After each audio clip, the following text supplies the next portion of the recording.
rei da polêmica, Donald Trump.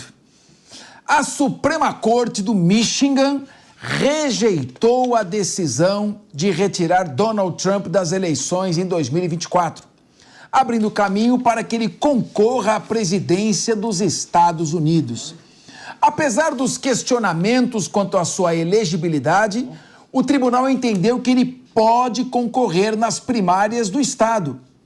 A decisão de Michigan, capital Detroit, aconteceu logo após a decisão da Suprema Corte do Colorado, em 19 de dezembro, de remover Trump da cédula de votação das primárias republicanas de 2024 do estado. Qual a razão? Por causa do seu suposto papel no ataque ao Capitólio em 6 de janeiro de 2021. Vou começar aqui com meu querido amigo João Bellucci, o primo da nossa querida Mônica Bellucci, não? A belíssima atriz ítalo-americana. Bellucci, a questão é a seguinte. Em primeiro lugar, a Suprema Corte do Estado do Colorado, como o próprio nome diz, é uma corte estadual. Não é a Suprema Corte norte-americana. Os 7 magistrados que compõem a Suprema Corte do Estado do Colorado são todos democratas, ou seja, o partido adversário de Donald Trump, que é republicano.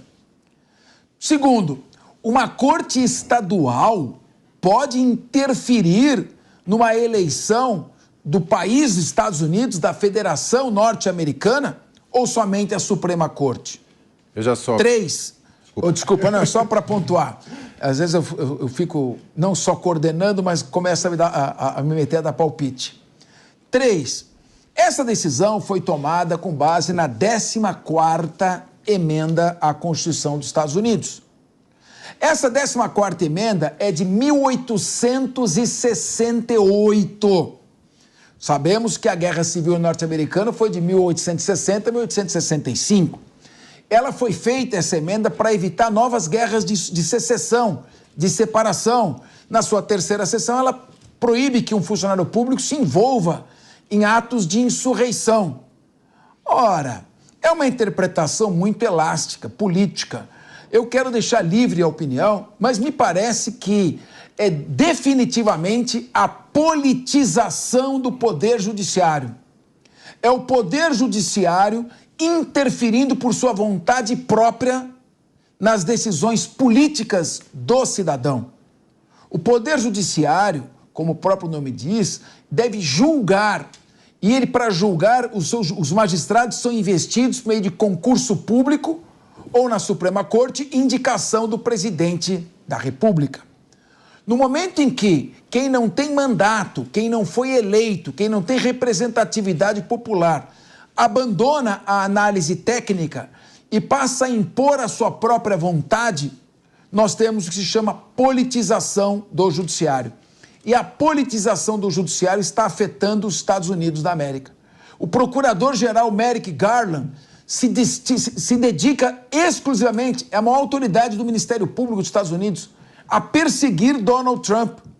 As cortes de Nova York, Los Angeles, Califórnia, dominadas pelos democratas, querem de qualquer maneira retirar do eleitor americano o direito de eleger Donald Trump. Ou seja, há uma perseguição à direita feita pelo Poder Judiciário e pelo Ministério Público dos Estados Unidos, de forma autoritária, interferindo na vontade do eleitor e, consequentemente, trazendo sérias consequências e risco àquela que já foi a maior democracia do Ocidente. Eu gostaria de ouvir você, meu querido Bellucci, até que ponto essas cortes estaduais vão começar a decidir, pipocando essas decisões para interferir na realização das prévias que vão indicar qual o candidato republicano que vai disputar a eleição no início de novembro de 2024. Tá perfeita a sua colocação, Capês, porque o que se observa mundialmente é a interferência das Supremas Cortes Mundiais no processo político. E isso é péssimo para a democracia. A gente vê isso no Brasil, vê nos Estados Unidos. E você vê agora cortes estaduais impedindo o Donald Trump de concorrer. Cada hora vem uma decisão diferente. Acho isso muito triste para os Estados Unidos, mas esse movimento você observa em escala global. para quem detém o poder no mundo, que hoje esse poder mundial ele ultrapassa as fronteiras nacionais, isso é evidente, é muito mais interessante, muito mais fácil você, de alguma forma, ter o controle, impor sua opinião sobre um grupo menor do que um grupo maior, que são os parlamentos, os parlamentares. Então, é um movimento global de imposição de agendas mundiais que podem observar, são bastante similares, são idênticas a essas agendas mundiais que vêm sendo impostas por Supremas Cortes ou cortes estaduais nos Estados Unidos, onde os estados têm muito mais autonomia que aqui no Brasil, que aqui é uma federação absolutamente protocolar, vide a reforma tributária, que concentrou ainda mais poderes na União, principalmente o poder financeiro. Então, observo com muita tristeza esse movimento. Seria interessante que o Donald Trump pudesse concorrer, até porque a eleição nos Estados Unidos foi muito apertado o resultado. Discute-se até hoje o formato da contagem de votos, há uma discussão grande. A própria narrativa do Capitólio, de que teriam invadido o Capitólio lá nos Estados Unidos para tomar o poder, isso já foi amplamente desmontado, mas a depender do canal de mídia norte-americano que você assistiu ou do veículo que você acompanhar, você vai ver a narrativa lá que ainda existe, mas ela já foi desmontada, muitas já foram absolvidas, não houve tentativa de golpe de Estado, tem imagens lá com as pessoas transitando com os policiais. Então é triste, mas a gente espera que o Donald Trump consiga concorrer, mesmo com esse aparato burocrático dos Estados Unidos, que ele é diferente do aparato brasileiro, onde os estados têm muito mais autonomia, inclusive em termos judiciais e do próprio Ministério Público. Então, observaremos com muita atenção os próximos passos e também lembrando que o adversário do Donald Trump, o Joe Biden, que ainda não está certo que será, é um adversário que demonstra muitas dificuldades, inclusive de saúde, viu, Capeça? Exatamente. Ele está, inclusive, com dificuldade de articular o próprio raciocínio. Não sabe se ele está no domínio total das suas faculdades emocionais e mentais. Claro, não que ele seja totalmente privado, mas ele tem um déficit cognitivo e isso está claro. Agora, meu querido Diego Tavares, o Donald Trump expressou o seu livre entendimento, colocando em dúvida o resultado das urnas. A Suprema Corte americana está aplicando o entendimento da primeira emenda à Constituição, que é a liberdade de expressão do pensamento. Ele não está incentivando nenhum tipo de insurreição. Ele não está incentivando nenhum ato antidemocrático. Ele está simplesmente exercendo o seu direito de pensamento, de livre expressão do pensamento, que é garantida pela emenda número 1 à Constituição dos Estados Unidos. Então, na verdade, a tendência da Suprema Corte norte-americana é entender que alguém que expressa o seu entendimento no sentido de questionar uma eleição não está incitando uma insurreição, não está incitando uma revolução. E, a meu ver, quem tem que decidir quem é o presidente dos Estados Unidos é o povo americano, em livres eleições. Quando o Poder Judiciário e o Procurador-Geral, no caso Merrick Garland, começam a interferir, usando artifícios jurídicos para interferir na vontade popular, quem sofre é a democracia. Queria ouvir você, meu querido Diego Tavares. Bom, professor Capês, primeiramente uma boa tarde ao senhor, boa tarde aos meus colegas debatedores, boa tarde à nossa audiência aqui do Linha de Frente. Professor Capês, sempre que o judiciário de um país, de uma democracia se politiza, como nós vemos acontecer, infelizmente, aqui no Brasil, agora nos Estados Unidos, a democracia é quem sai enfraquecida ao final. O senhor foi perfeito na ponderação. Donald Trump, ele não fez nenhuma acusação direta de fraude ao sistema eleitoral norte-americano. Ele apenas suscitou a possibilidade de você amplificar a lisura do procedimento, a possibilidade de você ter um procedimento mais transparente, o que para qualquer democracia é algo salutar, é algo que não desabona de forma alguma o sistema vigente, mas todo sistema democrático, toda instituição democrática, ela é passível de aprimoramento.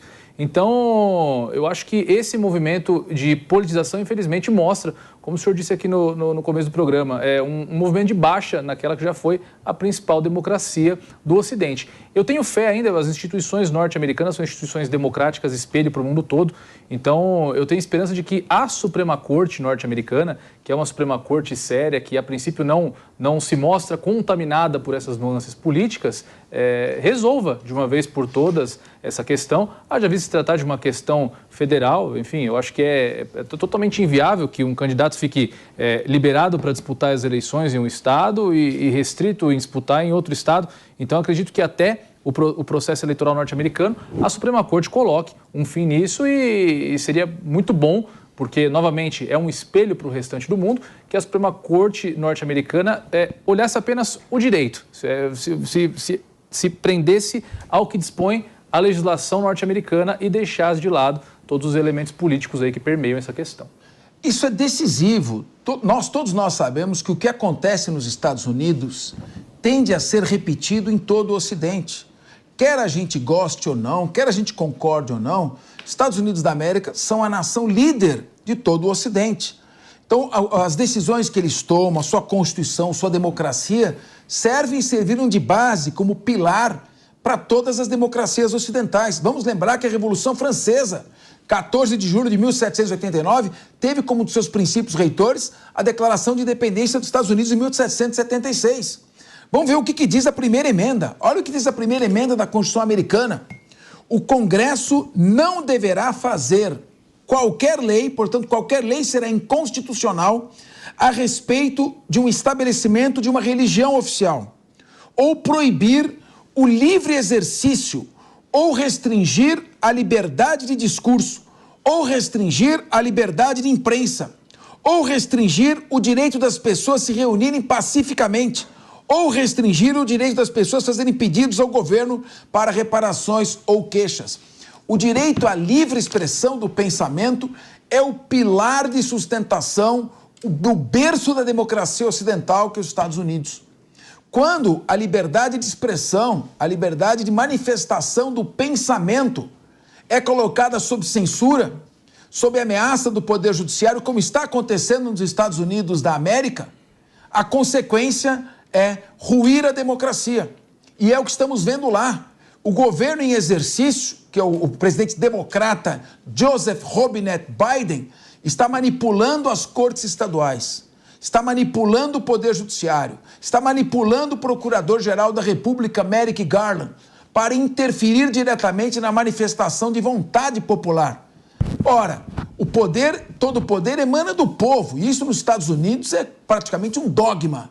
Por essa razão, vejo com muita preocupação a decisão da Corte Estadual do Colorado e parabenizo a Corte de Michigan. Vamos lembrar que mesmo tendo 7 juízes democratas indicados pelo Partido Democrata, a Corte Estadual do Colorado proibiu Donald Trump de participar das primárias por 4-3. E a gente espera que a Suprema Corte americana faça prevalecer a primeira emenda à Constituição e não aplique essa terceira sessão da 14ª emenda, que diz respeito a insurreições, que foi aprovada logo após o assassinato de Abraham Lincoln e do término da Guerra de Secessão, da Guerra Civil norte-americana. Doutora Raquel Galinatti, eu gostaria de ouvir a sua opinião. Boa tarde a todos, boa tarde, professor Fernando Capês, grande mestre, a todos que estão assistindo Linha de Frente e aos meus colegas de bancada. Essas decisões conflitantes das cortes de Colorado e Michigan só colocam mais tempero às decisões polêmicas que a Suprema Corte dos Estados Unidos terá que enfrentar. Lembrando que, dias atrás, a Suprema Corte rejeitou o pedido de urgência do Departamento de Justiça para que se deliberasse se havia ou não a imunidade absoluta para os presidentes. E aí, claro, que ajudem muito a estratégia de defesa do Trump, que tem 91 processos criminais e que ele espera que esses processos sejam julgados após as eleições, o que, de acordo com as pesquisas lá nos Estados Unidos, pode ser muito viável, que ele realmente tenha uma popularidade a ponto de ganhar as eleições. E ali ele teria 2 opções. Ou ele mesmo dar o perdão judicial presidencial para ele, ou arquivar até o término do mandato. Então, realmente, parece que a Suprema Corte está auxiliando, de uma certa forma, com que a estratégia de defesa, que é matar todos os processos com uma cajadada só, seja frutífera. Alessandro Azzoni, gostaria de ouvi-lo também. Realmente, a gente fica preocupado com essa decisão, não porque seja um candidato ou outro, mas porque cabe ao povo americano decidir. Acho que todos têm direito a concorrer às eleições e a interpretação da justiça eleitoral, ao meu ver, ela deve sempre respeitar a vontade popular. É o princípio da mínima intervenção da justiça eleitoral na vontade manifestada pelo povo, suprema vontade manifestada nas urnas. E quando você vê um poder judiciário com grande ativismo, a ponto de impedir o eleitor de escolher um candidato, claro que o poder não está emanando do povo. Exatamente. Boa tarde a todos, boa tarde meus companheiros de mesa, boa tarde telespectadores. É uma questão até que eu acho que agora é uma questão muito política, não só dos democratas, mas o próprio Partido Republicano tem 6 candidatos lá dentro que estão disputando a vaga e apostam nesses processos do Trump justamente para que na escolha dos republicanos eles consigam se sobressair em cima do Trump. Nós temos alguns nomes lá que são muito emblemáticos, o próprio DeSantis, que é o governador da Flórida, na hora que ele oficializou a sua candidatura, teve manifestação nas ruas justamente porque ele é um ultraconservador de direita. Então nós temos também a questão da Nikki Haley, que é a ex-embaixadora dos Estados Unidos na ONU, ela está fortíssima dentro nas primárias, ela está com uma chance muito grande. Então toda essa ação que você acaba tendo contra o Trump, eu já não vejo mais só como os democratas, eu vejo internamente nos próprios republicanos que apostam contra. Perfeito. Então tem até o governador de New Jersey, ele é um que vai atrás do Trump, cutucando o Trump, querendo aproveitar esse nicho de cada vez ele ficar, e ainda ele vem com uma linha de dizendo assim, que o Trump está numa situação igual ao Biden, porque já está com 77 anos, e nós teríamos que ter uma renovação de trazer os jovens para o novo processo eleitoral. Então, eu acredito que essa politização dentro das Supremas Cortes também venha dentro dos próprios republicanos por causa dos concorrentes, que são 6. Até agora são 6. E 6 fortes concorrentes. Exatamente. O Trump lidera com larga vantagem essas prévias. Provavelmente se ele for o candidato, ele será indicado pelo Partido Republicano. Agora, realmente você coloca bem, as pesquisas apontam que qualquer candidato genérico ganharia de Joe Biden. Uhum. Então, o risco é o Partido Democrata não tirar o Joe Biden, porque os Estados Unidos está afundando num déficit fiscal. Veja só, o berço do capitalismo ocidental afundado num déficit. O déficit fiscal é de 110% do PIB americano. Os Estados Unidos pagou de juros, $1 trilhão, quase o PIB brasileiro pago de juros. Aprovou pacotes bilionários para uma guerra na Ucrânia, que até agora, entre mortos e feridos, ceifou 500 mil vidas ucranianas e provocou um êxodo de 10 milhões de ucranianos que saíram e não voltam mais. E a Ucrânia agora perde praticamente 20% do seu território para a Rússia, por enquanto. E foi o Biden, é importante que se diga isso, que em março do ano passado, é importante que a Jovem Pan denuncie isso, em março do ano passado, Volodymyr Zelensky, o presidente da Ucrânia, estava reunido com o Lavrov, que é o ministro das Relações Exteriores da Rússia, na Turquia. Estavam celebrando um acordo em que a Ucrânia, buscando neutralidade e não ingressando na OTAN, a Rússia se retiraria do território ucraniano. E Boris Johnson, que era o primeiro-ministro britânico, foi até a mesa de negociações a mando de Joe Biden e disse: não assine esse acordo porque nós daremos todo o apoio militar, estrutura e dinheiro para que você entre nessa guerra. Joe Biden deixou-se levar por antigos antagonismos com a União Soviética, é um produto da Guerra Fria, assim como Putin, ex-agente da KGB, e aí ninguém teve bom senso. Então é preciso também analisar essa questão. Isso vai pesar muito no bolso do americano, porque os Estados Unidos ninguém sabe direito nem onde fica a Ucrânia. Estão preocupados com a crise econômica terrível, como bem colocou aqui o Azzoli. Bom, o Departamento de Polícia de Denver, capital do Colorado, nos Estados Unidos, está investigando já, olha a repercussão, possíveis ameaças contra juízes da Suprema Corte do Colorado, que é o que nós estamos comentando até agora, porque a primeira notícia era a notícia de que a Suprema Corte do estado de Michigan, ali na fronteira com o Canadá, a capital Detroit, lá em cima, havia decidido não interferir na eleição e que Trump podia disputar as prévias.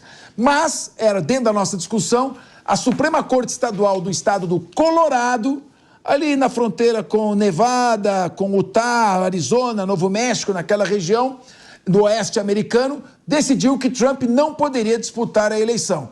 Pois bem, a polícia já está investigando possíveis ameaças contra estes 7 juízes, que por 4-3 declararam Trump inelegível. E é o que nós estamos criticando aqui. Muito bem.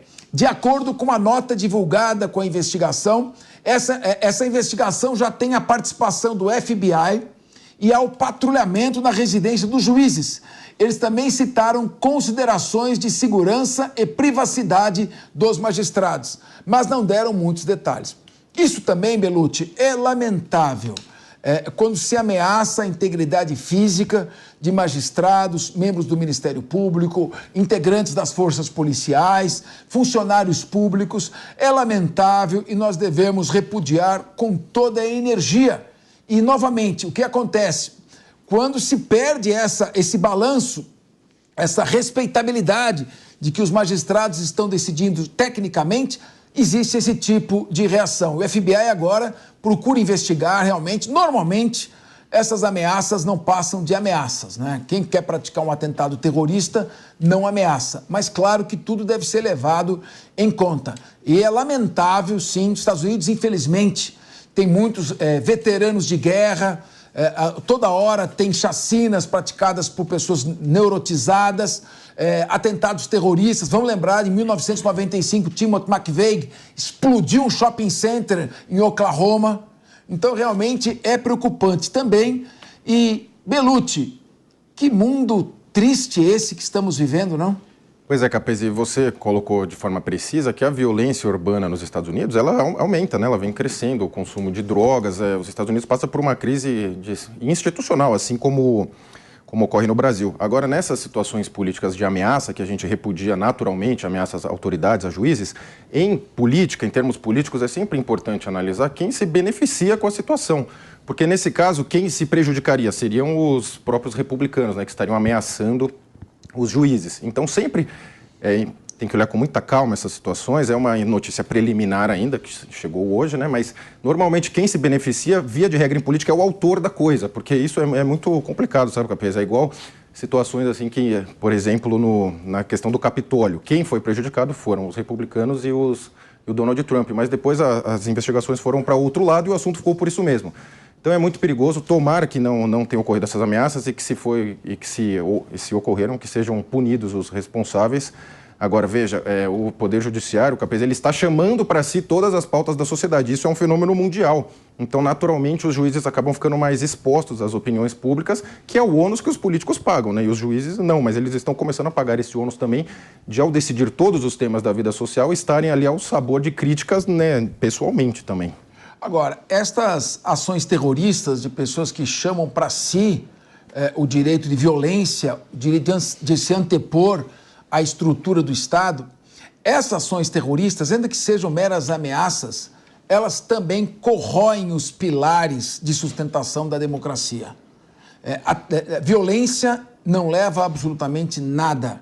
Violência atrai mais violência. Nós estamos vivendo num mundo extremamente violento, num mundo polarizado, em que é necessário, sim, que a gente irradie mensagens de contenção, de restrição, de autocontrole por parte das pessoas e que sejam esses elementos que procuram buscar em ações violentas a afirmação de seus ideais ou seus posicionamentos, que sejam exemplarmente punidos.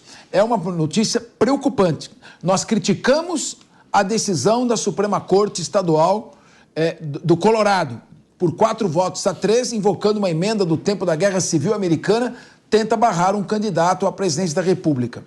Mas isso deve ser corrigido pelos canais constitucionais. Você tem a Suprema Corte norte-americana, você tem a primeira emenda à Constituição norte-americana, a Corte é majoritariamente conservadora, tem pelo menos 7 magistrados conservadores contra 2 progressistas. Então, a tendência é que a Suprema Corte americana venha anular essas decisões estaduais que procuram interferir na eleição.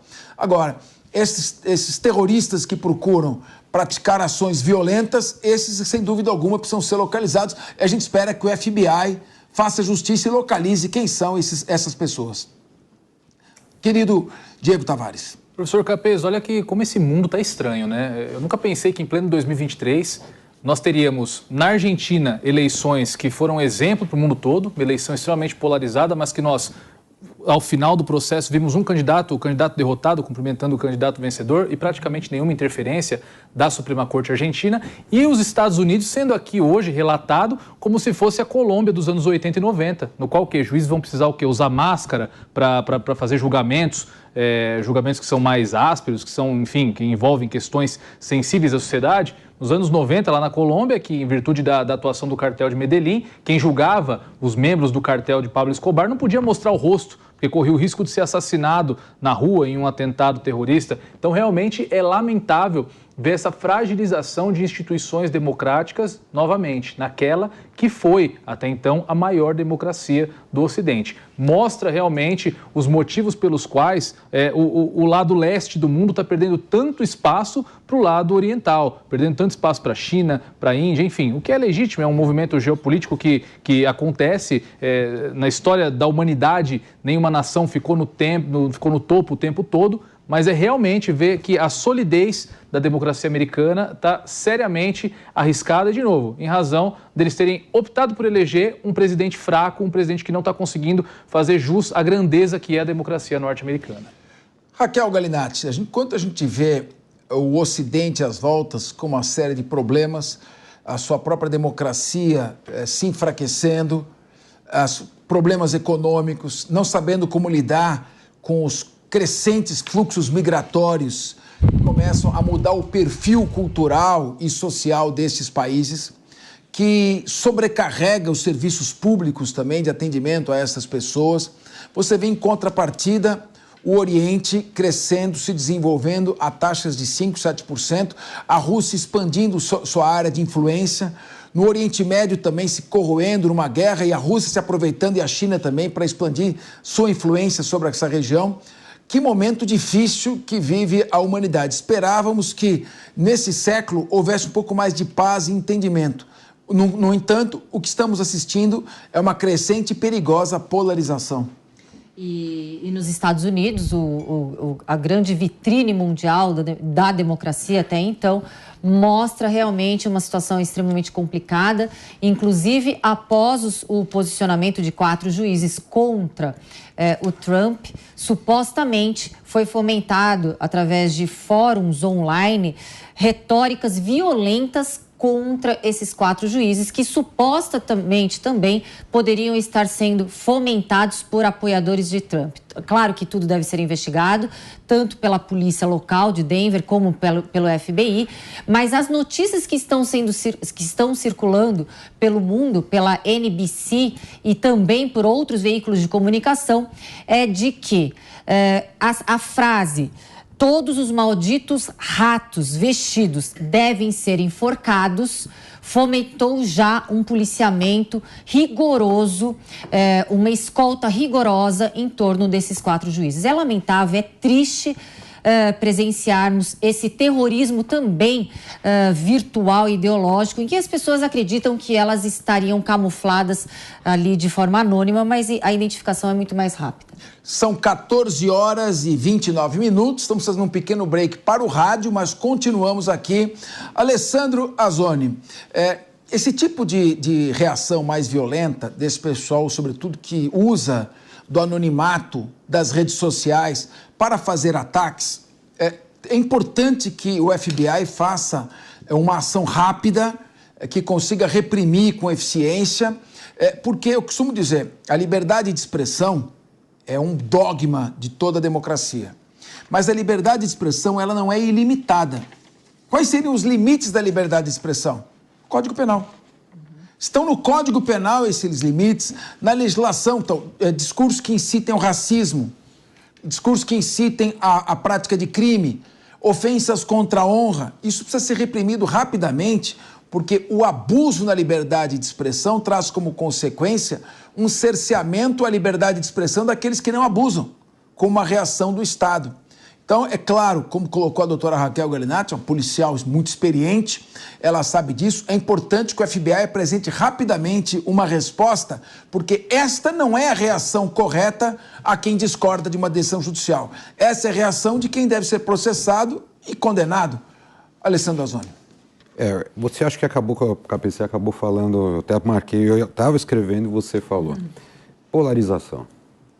Essa questão das discussões entre países onde há polarização, assim, democrática, né? Que nem na Rússia, que quando você tem um candidato, ele vai parar na Sibéria ou a outra some.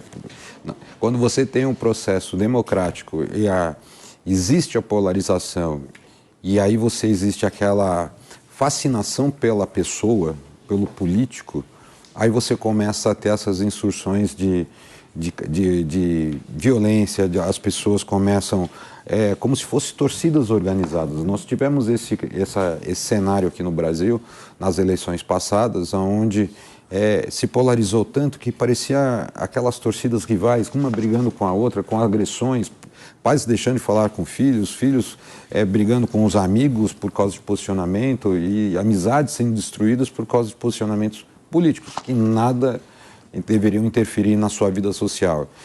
Eu acredito que a resposta do FBI vai ser muito rápida nesse sentido, ainda mais por se tratar de magistrados da Suprema Corte, e se localizarão quem são os indivíduos, mas essa crescente nos Estados Unidos está muito grande.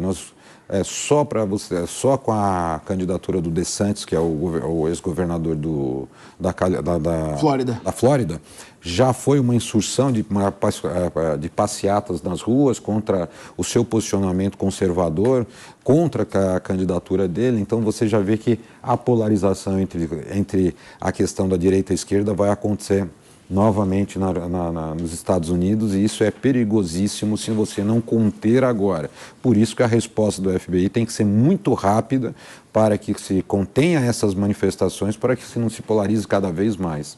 Inclusive, eu sou contra essas reações iconoclastas de destruição de monumentos. A história já ocorreu. Eles registram tudo o que aconteceu na história, e para que não seja repetido, inclusive. Então, essa destruição, tivemos aqui a pichação da estátua do Borba Gato lá em Santa Maria, que é horrível, mas está lá. Então, não é através de ações que você chama para si a reação que você construirá uma democracia estável. Não é assim. É através do diálogo, do argumento, é na argumentação que se constrói uma democracia, é na discussão de ideias.